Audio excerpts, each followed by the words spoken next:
Alright guys, in today's video what I wanted to do is take a little bit of time to talk about Demon's Souls and give you my thoughts and impressions on it. I can't call it a review because I haven't completed the game yet.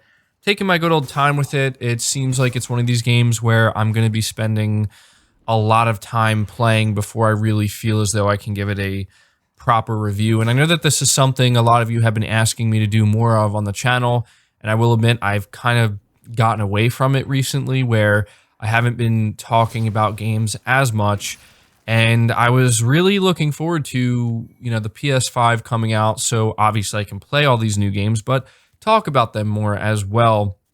And so we're going to get back to doing that more often here on the channel, and it seems like I'm going to have a lot to talk about over the next year and a half because Sony seemingly has a ton of games lined up. So it's going to be a really good time. But talking about Demon's Souls, obviously I'm really loving the game. Anybody who tuned into my live streams, you know that even though I have had my moments of frustration and anger, which is I think very normal for this type of game, I'm really loving the game. It doesn't feel outdated. Like, that's the thing about Demon's Souls that I'm finding I like most about it. I've played all of the Dark Souls games.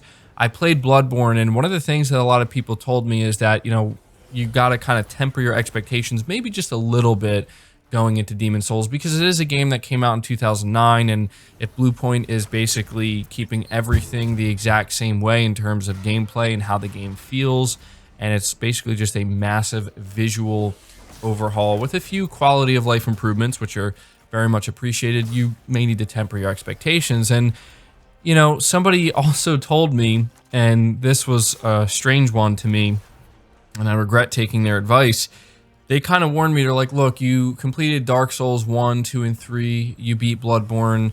This game's not going to feel nearly as difficult because it's actually a little bit easier, and the games have gotten harder since. And I don't know why I believe that, because I don't feel that way at all. I mean, don't get me wrong. It's not the most difficult game I've ever played, but it's by no means a walk in the park. It's a very difficult game. There are actually really unique aspects to this game that are so unique, I thought they were added in by Bluepoint. I didn't realize that these were just kind of there day one with Demon's Souls, and they were kind of removed later on with other Souls-like games for one reason or another. The thing I'm talking about is the world tendency. That is something that has made the game much more difficult for me than I was anticipating because I didn't know about it. I just wanted to kind of get some co-op action going on, and obviously, I died a couple of times in, I think it's World 2, and it made my playthrough significantly more difficult, and I had no idea what was happening until I realized that, oh, this is what is called world tendency, and I didn't realize it was going to actually have this much of an impact. So, I learned about that the hard way, and I really did think at first that that was something Bluepoint added in with the remake. And then I discovered that actually, no, that was there from the original game, which really surprised me because that is a very interesting, unique, maybe flawed mechanic to some, but I found it very interesting. It really added a new layer to this game that I just wasn't really anticipating, that really does a good job in separating it from the Dark Souls games as well as Bloodborne. And so there's that, and there's also the fact that when you are playing in the different worlds, there are enemies that respond differently to the different weapon types or damage that you can do, the different damage types. And that kind of caught me off guard as well, because I would, go into an area with a, a claymore or something, and I think it's like World 2 once again, and I'm, my weapon's pretty strong, right? Like, my strength is high. My weapon's strong. I've upgraded a couple times, and I'm noticing like I'm not really doing nearly as much damage as I would expect to be doing to these enemies. I forget the name of the enemy. They're like the workers in the mines or whatever. And that really caught me off guard because I'm like, what's going on here? But then I learned that piercing damage actually does way more. Like, it's way more effective on them than like slashing damage. And so, I started using the mail breaker, and I'm finding that my playthrough of this area became significantly easier due to that. And I was just very surprised by that as well, because I'm like, this seems like, it has more depth, more nuance to it, more of an RPG aspect to it, right, than the Souls games, because I don't recall ever running into this type of issue in any of the Souls-born games previously. So I'm pointing out these two things specifically because I'm finding that the game really doesn't feel outdated at all. And I was very much surprised to come across these specific mechanics that I know I sound like a broken record, but I really had no idea that these were there with the original game. I thought that they were actually added on by Bluepoint, and to know that they weren't really just goes to show how unique of a game Demon's Souls is. Even though the core gameplay itself is just like Dark Souls, there's many things here that are separating this game from Dark Souls. Something else that was difficult to get adjusted to was not having an Estus flask. I was always used to that, and so you actually have consumables, and I made the mistake of not. You do have to do a little bit of grinding in this game, it seems, unless you're just really skilled. If you continuously take damage and you continuously die, you're gonna, kind of burn through these consumables to heal yourself. So I learned the hard way that, there are certain areas you have to find to kind of farm some of these consumables. It's not too difficult, just a little bit time consuming, but if you take that extra time, you can just kind of like stock up on these consumables, and you can in a way make the game easier for yourself because you can just kind of brute force your way through and just keep healing over and over again.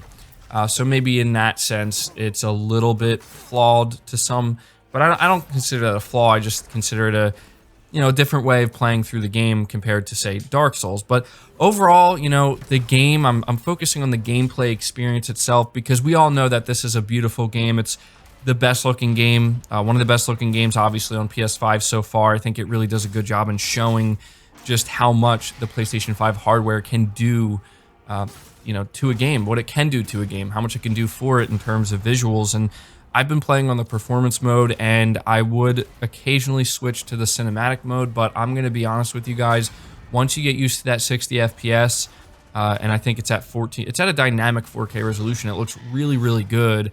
Once you get used to that 60 FPS, there's just no going back to that 30 FPS, even though the visual fidelity is higher. I wouldn't say it's that noticeable. I mean, you can definitely notice it in some areas, but overall, you're going to want to stick to that 60 FPS, at least for me personally. There's just no going back. Once I go back to that 30 FPS, the game just looks extremely choppy, and I don't want to say it feels unplayable, but man, it gets pretty close to feeling unplayable. It makes me wonder how I've spent so many years playing many of these titles at 30 FPS. It's absolutely crazy, but yeah, visually the game looks amazing. The aesthetic, it's just so crazy to me how well this game holds up, man. It just goes to show that a good game is a good game is a good game, right? No matter what, you give it a fresh coat of paint like this, make some quality of life improvements, and it feels like a brand new game. And I've never played the original, so to me this is my first Demon's Souls experience, and it feels like obviously the best way to experience it. And yeah, I'm really loving my time with the game, guys. I gotta say, it's one of these games where when I decide to play it, I'm going to be sitting down for a couple of hours at a time. I'm not just really going to sit there for 20 to 25 minutes to play a little bit. I really feel like it's something I want to get, fully immersed in and just kind of hunker down. And so that's why my playthrough is taking a little bit of time here. But again, I wanted to make sure to take some time here to give you my thoughts and my first impressions on it. And so far, I'm impressed. The game has actually surpassed my expectation, and I say that as somebody who, my expectation was pretty high. I was very hyped for this game, but these mechanics that are in this game that I was not aware of before going into it, that I was surprised to find out were not added later on, they were there from the beginning, really surprised me. And it just goes to show that there's so much depth to this game. There's so much with this game that makes it unique. I was actually a little bit afraid that going into this game, having played Dark Souls 1 through 3, that it was going to feel outdated, that it was going to feel like, a beta version of Dark Souls, but that's not the case at all. And I have to say that is very impressive to me. And you can tell this is certainly a game that deserved the remake treatment, and Bluepoint has done a phenomenal job. So yeah, really enjoying the game. I would recommend it if you do own a PlayStation 5, if you're one of the lucky ones that was able to secure a PS5. I highly recommend this game. It is difficult, but it's not insurmountable. It's not one of these games that's so difficult that it feels impossible and only a select few group of gamers will ever, hope to complete it. It's not that intense. There is a learning curve for sure, but it's worth it, and I've really been enjoying it. So that's going to do it for this video, guys. I hope you did enjoy it. These are my first thoughts and impressions on Demon Souls. I do hope to eventually do a full-blown review once I complete the game, and I feel as though I've done everything with the game that I want it to do. So look forward to that. Leave your thoughts down in the comments below. Leave it a like if you enjoyed it, and if you want more impressions/review videos like this in the future, subscribe if you're new, hit the bell notification icon, and feel free to share the video out on top of all that. But until next time, guys, take care.